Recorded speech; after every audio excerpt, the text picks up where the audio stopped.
What's the most heartbreaking thing you've seen in the ER? There are a lot of people who walk or stagger into the ER when they probably should have called an ambulance, but didn't for one reason or another.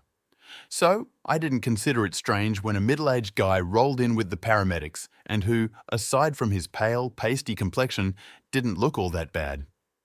His wife showed up a few minutes later, appearing less anxious than a wife should be when her husband has to be taken to the ER in the middle of the night. I noticed she seemed almost to float into the ER unencumbered by worry, wearing a shapeless, off-white dress with a red heart embroidered on the back. I don't usually notice details so seemingly insignificant, but on that night, I did unknowingly. She passed by the resuscitation room where a 2-year-old baby was fighting to stay alive, and we were doing everything in our power to help him win that fight.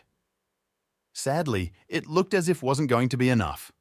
The pediatric emergency team was there. The ESAR physician was there, the respiratory therapist was there, the nurse with an infant son of his own was there, all working to save the baby long past the point where their efforts could have any effect.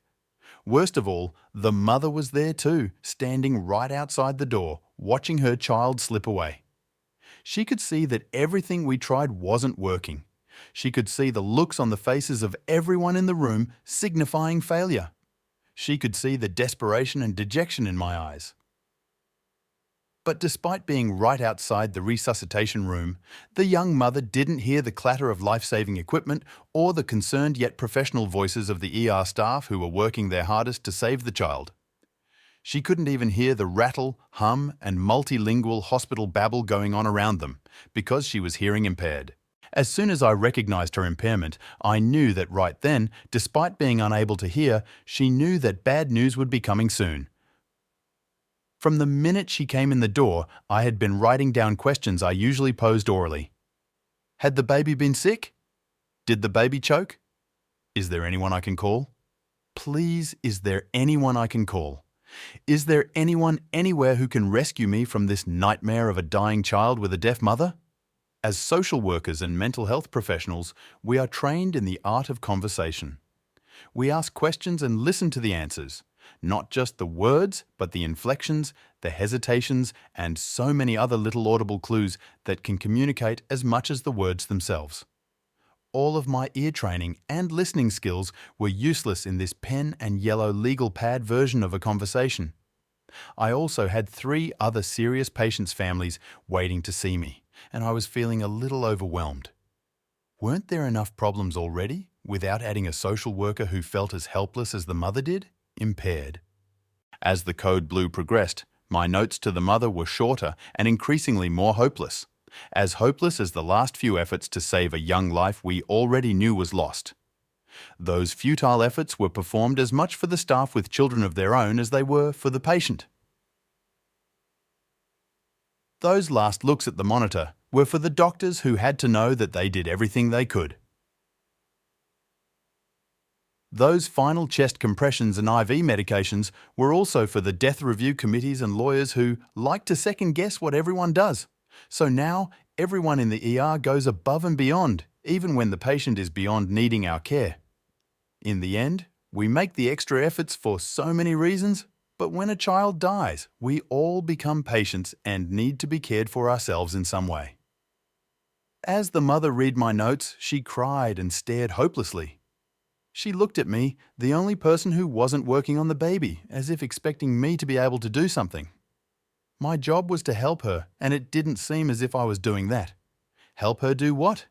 Accept the impending death of her child? Overcome whatever guilt she might be feeling? Understand the randomness of life?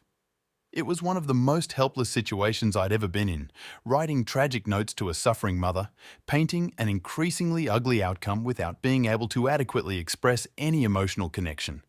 I wanted to tear the yellow paper into shreds and somehow find a way to enter my patient's silent world. Social worker, who felt as helpless as the mother did, impaired. As the code blue progressed, my notes to the mother were shorter and increasingly more hopeless. As hopeless as the last few efforts to save a young life we already knew was lost. Those futile efforts were performed as much for the staff with children of their own as they were for the patient. Those last looks at the monitor were for the doctors who had to know that they did everything they could. Those final chest compressions and IV medications were also for the death review committees and lawyers who like to second guess what everyone does. So now, everyone in the ER goes above and beyond, even when the patient is beyond needing our care. In the end, we make the extra efforts for so many reasons, but when a child dies, we all become patients and need to be cared for ourselves in some way. As the mother read my notes, she cried and stared hopelessly. She looked at me, the only person who wasn't working on the baby, as if expecting me to be able to do something. My job was to help her, and it didn't seem as if I was doing that. Help her do what? Accept the impending death of her child?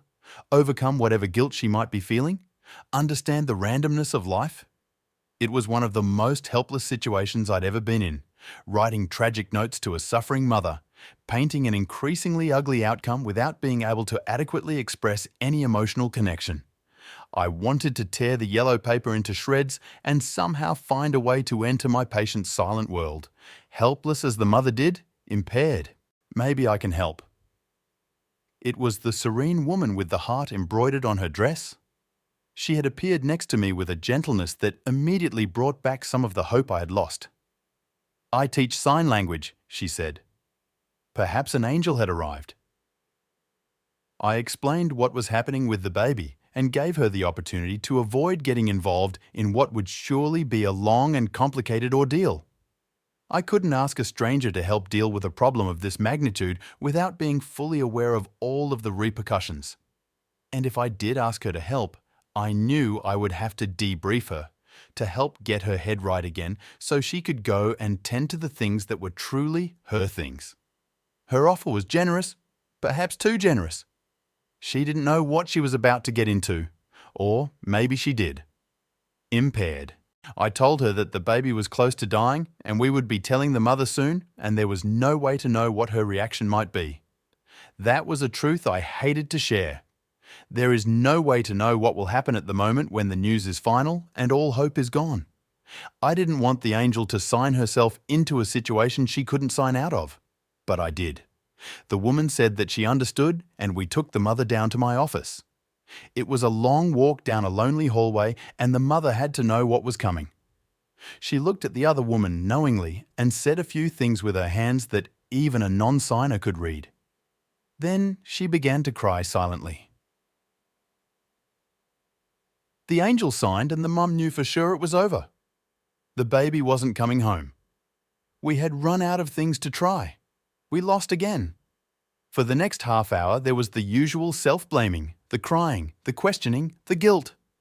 The angel translated back and forth, and pretty soon was able to function in my role without problems. In time, things settled down, as they always do, and the mother asked to see the baby. She wanted to take the angel with her, and why wouldn't she?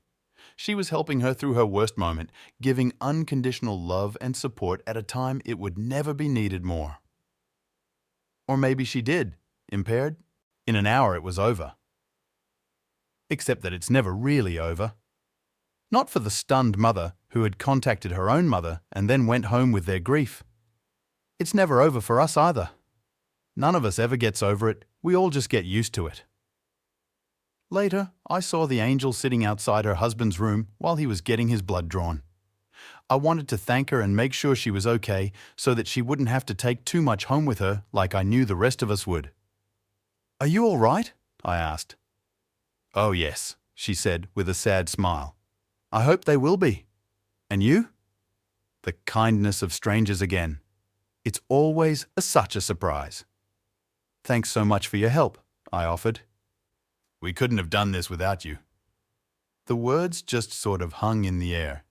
It could have been an uncomfortable silence, but it wasn't, and the moment passed. I knew I had to ask. "How did you come to learn sign language?" She looked right into my eyes before answering. We shared another silent moment without discomfort. A long time ago, I was in a job I hated, battling my way up the corporate ladder. One night, I found myself in an emergency room just like this one, waiting to hear if my son's meningitis would do permanent damage to him. I had time to think about my future, and I realized how foolish I was wasting my life on something so insignificant as the career path I had chosen. I'd decided to do something meaningful, so I went back to school and learned how to sign. Now I teach fifth graders. And what happened to your son? He's fine, totally healthy. And my husband is healthy as a horse too. He never gets sick. Now I know why God made him faint tonight.